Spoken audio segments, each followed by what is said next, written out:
Aloha and welcome to another episode of the Hawaii Vacation Connection. My name is Bruce Fisher. My name is Yaling Yu Fisher. Thanks very much for checking in with us for Friday, May 22nd, 2009. Yep. This is our 300 and something podcast, I forget. So glad you're with us. We got a lot to talk about today. So many. Yeah, we're going to talk about what it's like to live here and then be treated as like a tourist when you go different places, which kind of helps us out when we're trying to help you guys out. We're also going to talk about the excitement building for the bloggers coming to Hawaii. Yep. We're going to talk about the Hilton Hawaiian Village, which is actually a result of a podcast listener question. And we're also going to talk about the Park Shore, which has some soft renovations going on and some excitement there. Yep. And also packages that have been booked in the last 24 to 48 hours. Yeah. So if you're planning a trip to Hawaii, that is an absolutely perfect segment for you, because you can find out exactly what people are doing for their vacations and especially what they're paying, right? Because everybody wants to know how much. It's like a big deal these days. Of course, this podcast is brought to you by us. We are actually the owners of Hawaii-Aloha.com and Hawaii's experts. You can check us out on the web at www.hawaii-aloha.com. And you can reach us at 1-800-843-8771 or email us at podcast@hawaii-aloha.com. If you are on Twitter, can find Aloha Bruce, Aloha Yaling. That's right. Yep. You can tweet us. You can yeah. Facebook us. You know what? You can actually just pick up the phone and call me, which I always just love that. I think that's the greatest technology of all. Pick up the phone, hello, and just give us a call. We love to hear from you guys because that's really what makes the podcast great. So get your questions to us, and we're going to get right into it today. Okay. How are you doing today, sweetheart? Doing good. Yeah. It's busy. It's been a stressful week. We've had just all kinds of stuff going on. We are running around like... We're running like crazy. And we're going to talk about that in a moment, our little trip up to the North Shore. Ooh. But the first thing we want to do is jump into a podcast listener question. And it's Bruce, thinking of returning to the Hilton Hawaiian Village the first week of October. Yep. This is our 50th anniversary. Wow. You too can get that demographic. Who used to say that? 50th anniversry. Wow. Wow. Jeez, let me just calculate. I don't know. I'm not too good at math. They've been married a long time. They must be seniors. That's good.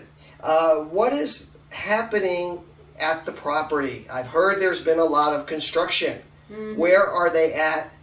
Another couple may be joining us for the celebration. Yep. For the same itinerary. Mahalo, Cheryl, Ryan.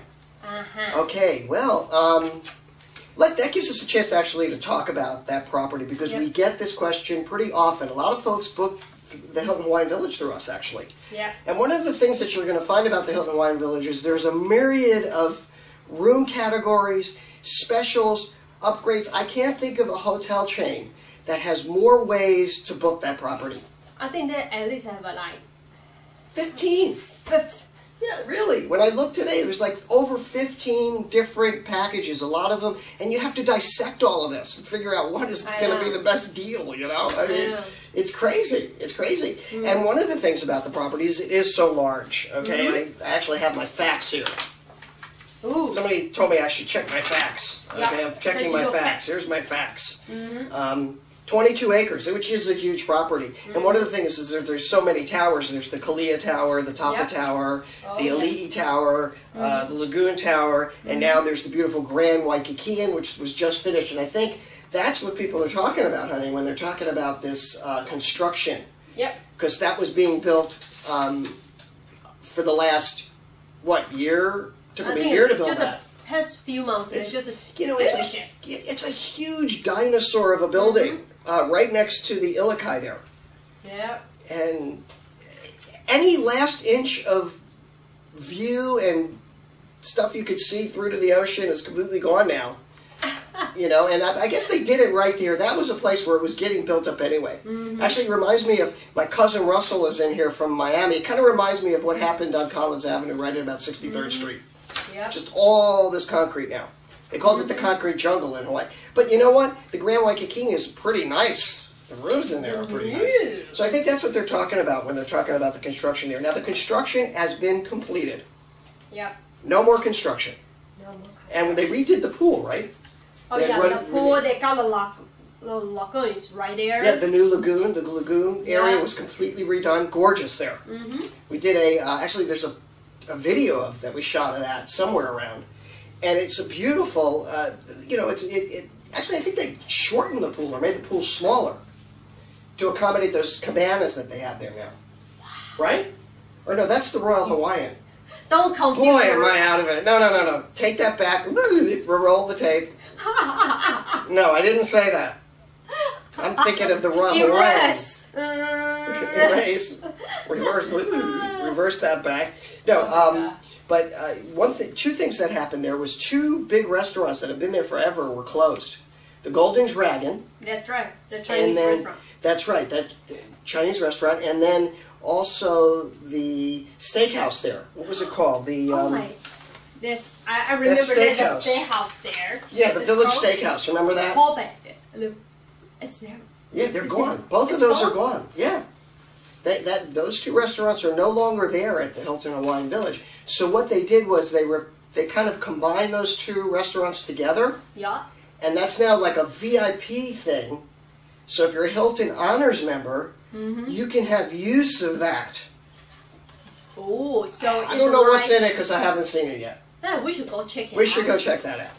But the main thing I wanted to tell you all is, basically that don't worry about the construction. I think it's a perfectly wonderful property to stay out. It's kind of like a huge resort, in a way. And everything is right there, lots of shops. And I've had people tell me they go there, they don't need to go anywhere else because everything is right there. Yeah. And it's in a beautiful part of Waikiki. So I hope that helps you guys out. If I had to say which was the best tower, I would probably... I think, brand new. Yeah, that brand new one, of course, the Grand Waikikian. But you want something closer to the beach, it will be the Rainbow Tower. The Rainbow Tower. And then there's the Ali'i Tower as well. They have like a concierge floor. Yeah, they do. They have that concierge floor at the Ali'i Tower. I know, they have their own pool there. And they have their own pool at the Ali'i Tower. And just some quick facts. Yeah, because I remember Ali'i Tower have their own pool. 20 restaurants and lounges. Oh. Ooh. Oh my. And exotic wildlife. They have an amazing duck there. In the duck pond. I forget. Oh, really? He has a name. He's a special Australian duck or something. So if you have nothing else to do, you can go there and look at this duck that's there. And they have a great keiki program too. Yeah. I see. So anyway, just wanted to let you know about that. Then the other thing I want to talk about today is yesterday we had to go up to the North Shore. Had to. We had to go up there. Life is rough. Yep. We had to go up to the North Shore. And we figured if we're going to go up there, we had to visit a friend up there. What we should do? Yeah, what should we do? And, we were thinking, well, we were starving. So, you know what? We hadn't been to the shrimp truck in a long, long time. That's right. Any of the shrimp trucks. And when you say shrimp truck, it immediately gets equated with this shrimp truck on the North Shore called Giovanni's. Yeah. And it's this old truck. And it's got signature, everything. Everybody who's ever come to Hawaii has signed on to it, and you get a little Sharpie pen, and you say, for honeymooners, they'll go, I love you. And then after they get divorced, they come back, and then they cross it off, It's that kind of thing. And I was talking to Christine Liu. And I wasn't talking to her. She doesn't talk on the phone, Christine Liu. She only DMs you. But she DM'd me on Twitter, and she says, "Go to the yellow. Go to the yellow one. Go to Giovanni's and write on the Sharpie truck that bloggers are coming. Because we have this big blogger thing. We do have our stick to put on the top. I know we should put Hawaii-aloha.com on it, right? Screw that. But yeah, so the thing about DMs is sometimes if you're going to get a DM, which is a direct message, it's an acronym for direct message on Twitter. You got to depend on Twitter to be like up and running properly, because it's going to end up hitting you. It's going to end up hitting you like could be 10 minutes after somebody actually DMs you, right? So by the time she DM'd me, I was already up there. We had already decided that we weren't going to go to Giovanni's. We're going to try something new. Yeah. Yeah, we're going to try something new. Yeah. Yeah. So